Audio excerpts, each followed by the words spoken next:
नमस्कार शेतकरी मित्रांनो, स्वागत आहे तुमचं आपल्या शेतकरी कट्टा यूट्यूब चॅनलवर। आज आपण जाणून घेणार आहोत प्रोपेक्स सुपर या कीटकनाशकाबद्दल संपूर्ण माहिती। हे कीटकनाशक आपण कोणकोणत्या पिकांमध्ये वापरू शकतो, त्यानंतर आपल्याला त्यामध्ये कोणते घटक असतात, त्याचं प्रमाण किती असतं, त्याच्यानंतर वापरण्याची योग्य पद्धत, वेळ आपण संपूर्ण माहिती जाणून घेणार आहोत। तत्पूर्वी शेतकरी मित्रांनो, तुम्ही आपल्या चॅनलला नवीन असाल तर चॅनलला सबस्क्राईब करा आणि व्हिडिओ शेवटपर्यंत नक्की पहा। तर शेतकरी मित्रांनो, सर्वप्रथम आपण जाणून घेऊयात प्रोपेक्स सुपर म्हणजे काय। तर प्रोपेक्स सुपर हे कीटकनाशक नागार्जुन कंपनीचं येतं। तर यामध्ये आपल्याला दोन महत्त्वाचे घटक मिळतात, एक म्हणजे प्रोफेनोफॉस, त्यानंतर सायपरमेथ्रिन। असे दोन प्रकारचे घटक आपल्याला यामध्ये मिळून जातात। तर शेतकरी मित्रांनो, हे जे कीटकनाशक असतं हे कॉन्टॅक्ट प्लस टमच पॉयझन प्रकारचं कीटकनाशक आहे।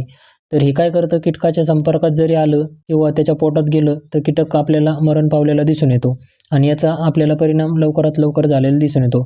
शेतकरी मित्रांनो, आता आपण जाणून घेऊयात प्रोपेक्स सुपर या कीटकनाशकामध्ये कोणकोणते घटक असतात ते।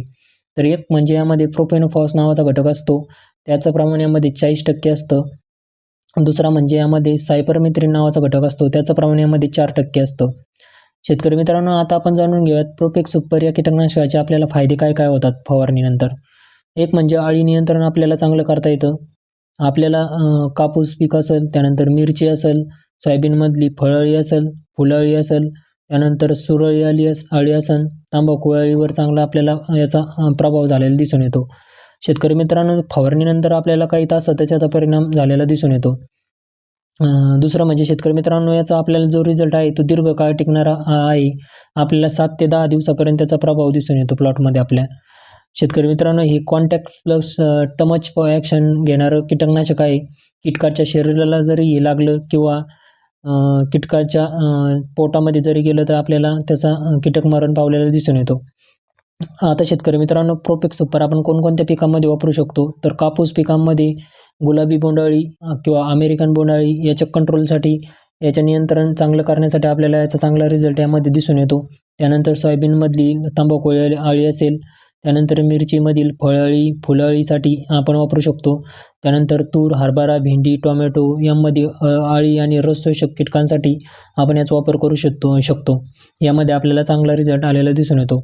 शेतकरी मित्रांनो, आता आपण जाणून घेऊयात प्रोपेक्स सुपर याचं डोस आणि वापरण्याची पद्धत। तर आपण फवारणीसाठी जर याचा वापर करत असाल तर आपण 200 लिटरच्या बॅलरसाठी आपण 300 ml प्रति बॅलर घेऊ शकता। शेतकरी मित्रांनो, आपण जर 15 लिटरच्या पंपासाठी विचार केला तर 30 ते 35 मिली आपण 15 लिटरच्या पंपासाठी घेऊ शकतो। तुमच्याकडे जर 20 लिटरचा पंप असेल तर 35 ते 40 मिली आपण प्रति पंपासाठी घेऊ शकतो।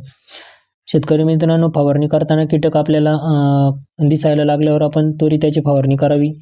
जर आपल्याला कंट्रोल जर त्या नियंत्रण जर करता आलं तर ठीक, नाही तर 10 ते 12 दिवसानंतर परत आपण दुसरी फवारणी याची करावी।